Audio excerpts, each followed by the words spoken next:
சாதனை திட்டங்களை செஞ்சுட்டு இருக்கக்கூடிய நம்ம திராவிட மாடல் அரசு 2026 புத்தாண்டு பிறந்ததுமே இன்னும் நிறைய திட்டங்களை அறிவிச்சிருக்கிறோம். நீங்க எல்லாரும் செய்திகளில் பார்த்திருப்பீங்க. அரசு ஊழியர்களோட 22 ஆண்டு கால கோரிக்கையான பழைய ஓய்வூதிய திட்டத்தை தமிழ்நாடு உறுதியளிக்கப்பட்ட ஓய்வு திட்டம் என்ற பெயரில் செயல்படுத்த நான் ஆணையிட்டு இருக்கிறேன். இப்போ அரசு ஊழியர்கள் கொடுக்கிற பேட்டியெல்லாம் நீங்க பார்த்திருப்பீங்க. என்ன சொல்றாங்க? எங்க ஓய்வு கால வாழ்க்கையை முதலமைச்சர் அர்த்தமுள்ளதாக மாற்றி இருக்கிறார். இந்த அறிவிப்பு மூலம் 6.5 லட்சம் பேர் வாழ்க்கையில முதலமைச்சர் ஒளியேற்றி வச்சிருக்கிறார் என்று மகிழ்ச்சியோடு சொல்றாங்க. இன்னொரு பக்கம் நாட்டில் சாமானிய மக்கள் ஒருத்தர் கூட நிம்மதியா இருக்கக்கூடாதுன்னு நினைக்கிற ஒரு கூட்டம் இருக்கு. அவங்க என்ன சொன்னாங்க? இந்த திட்டத்தை எல்லாம் செய்யவே முடியாதுன்னு சொல்லிட்டு இருந்தாங்க. ஆனா நாம செஞ்சு காட்டி இருக்கிறோம். அதே போல அடுத்த முக்கிய அறிவிப்பு, தமிழ்நாட்டில் இருக்கக்கூடிய 2,22,91,710 அரிசி அட்டைதாரர்கள் தமிழர் திருநாளாக இருக்கக்கூடிய பொங்கல் நாளை கொண்டாட 3,000 ரூபாய் வழங்கப்படும் அறிவிச்சிருக்கிறோம். அந்த ரொக்கம் மட்டுமல்ல, பொங்கல் பரிசு தொகுப்பா 1 கிலோ பச்சரிசி, 1 கிலோ சர்க்கரை, ஒரு முழு நீள கரும்பு வழங்கவும் ஆணையிட்டு இருக்கிறேன். அது மட்டுமல்ல, பொங்கல் திருநாளை முன்னிட்டு வழங்கப்பட இருக்கக்கூடிய வேஷ்டி சேலைகள் எல்லா மாவட்டங்களுக்கும் இதுவரையில் எந்த வருஷமும் இல்லாத வகையில் முன்கூட்டி அனுப்பி வைக்கப்பட்டிருக்கு. நாளை நான் சென்னையில் பொங்கல் தொகுப்பு வழங்குவதை தொடங்கி வைக்க இருக்கிறேன். அதை விட்டு எல்லா மாவட்டத்திலையும் 3,000 ரூபாய் ரொக்கப்பணம், பரிசு தொகுப்பு, வேஷ்டி சேலைன்னு எல்லாம் சேர்த்து மொத்தமா 7,600 கோடி ரூபாய் மதிப்பீட்டில் வழங்க போறோம். வர்ற பொங்கல் உங்க முத்துவேல் கருணாநிதி ஸ்டாலின் உங்களுக்காக தரக்கூடிய மகிழ்ச்சி பொங்கல். இது மட்டுமா, 2 நாளைக்கு முன்னாடி 20 லட்சம் மாணவர்களுக்கு லேப்டாப், மடிக்கணினி லேப்டாப் வழங்கக்கூடிய திட்டத்தை, உலகம் உங்கள் கையில் என்கிற திட்டத்தை நான் தொடங்கி வச்சேன். அது முதல் கட்டமா 10 லட்சம் மாணவர்களுக்கு தமிழ்நாடு முழுக்க நாம கொடுத்திருக்கிறோம். ஆனா கடந்த ஆட்சியில இந்த திட்டத்துடைய நிலைமை என்ன? 2019ஆம் ஆண்டு பழனிசாமி அவர்கள் முதலமைச்சராக இருந்தப்போ மாணவர்களுக்கு லேப்டாப் வழங்குற திட்டத்தை நிறுத்திட்டாரு. எப்போ? 2019ஆம் ஆண்டு நிறுத்திட்டார். அப்ப அதுவும் சிஏஜி அறிக்கை என்ன சொல்லிச்சு தெரியுமா? 68 கோடி ரூபாய் மதிப்பில் வாங்கப்பட்ட 55,000 லேப்டாப்புகளை வீணடிச்சுட்டாங்கன்னு சிஏஜி அறிக்கையில் வெட்ட வெளிச்சமாக சொன்னாங்க. அதிலே வெளியிடப்பட்டிருக்கு. இது பற்றி மாண்புமிகு எதிர்க்கட்சி தலைவர் பழனிசாமி அவர்களுக்கு ஏதாவது சந்தேகம் இருந்தா 2023ஆம் ஆண்டு ஏப்ரல் மாதம் தமிழ்நாடு சட்டமன்றத்தில் தாக்கல் செய்யப்பட்டிருக்கிற அறிக்கை எடுத்து நீங்க பார்க்கலாம். ஆதாரமா இருக்கு. சோசியல் மீடியால 2 நாளைக்கு முன்னாடி ஒருத்தர் ஒரு செய்தியை போட்டிருந்தார்.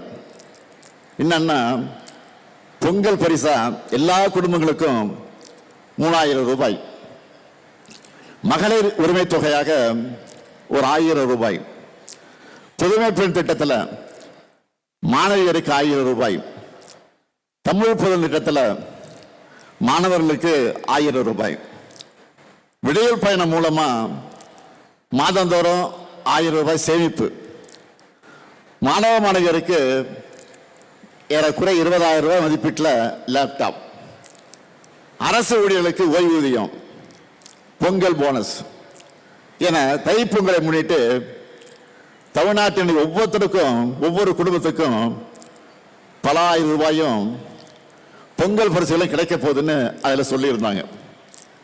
இப்படி நம்ம விடியல் ஆட்சியில் ஏதாவது ஒரு திட்டத்தில் எப்படியாவது எல்லாருக்கும் பயன் கிடைச்சிருது. மக்கள் நலனுக்காக நாம் செய்யப்படுகிற திட்டங்களை குறை சொல்ல முடியாதவங்க இல்லாத பிரச்சனைகளை எல்லாம் உருவாக்கி குளிர் காயலாம்னு நினைக்கிறாங்க. அண்மையில் மாண்புமிகு ஒன்றிய உள்துறை அமைச்சர் அமித்ஷா அவர்கள் தமிழ்நாட்டுக்கு வந்தார். செய்திகள்லாம் பார்த்துருப்பீங்க, அவர் பேசுனதெல்லாம் பார்த்துருப்பீங்க. அவர் அமித்ஷாவா இல்லை அவதூறு ஷாவான்னு டவுட் வருது. அந்த அளவுக்கு உண்மைக்கு புறம்பா பேசிட்டு போயிருக்காரு. தமிழ்நாட்டில் இந்து சமய நம்பிக்கைகள் வழிபாட்டு உரிமைகளுக்கு முடிவு கட்டும் வகையில் நம்முடைய தமிழ்நாடு செயல்படுதுன்னு அமித்ஷா அவர்கள் பேசிட்டு போயிருக்காரு. இதற்காக என்னுடைய கடுமையான கண்டனத்தை உங்கள் மூலமாக, இந்த விழாவின் மூலமாக, இந்த நிகழ்ச்சியின் மூலமாக நான் தெரிவிச்சுக்கிறேன். அவருக்கு தமிழ்நாட்டில் என்ன நடக்குது தெரியல போல. நம்ம அரசு பொறுப்பேற்றதிலிருந்து இப்ப வர சுமார் 4000 திருக்கோயில்களுக்கு குடமுழுக்கு. அதாவது அவருக்கு புரிகிற முறையில் சொல்லணும்னா கும்பாபிஷேகம் நடத்தியிருக்கோம். இப்படி ஒரு சாதனையை நீங்க ஆளுகிற பாஜக மாநிலங்களை செஞ்சிருக்கீங்களா? கண்டிப்பா இருக்காது. அது மட்டும் இல்ல, 997 திருக்கோயிலுக்கு சொந்தமான 7,701 கோடி ரூபாய் மதிப்பிலான 7,655 ஏக்கர் நிலங்களை மீட்டு இருக்கும்.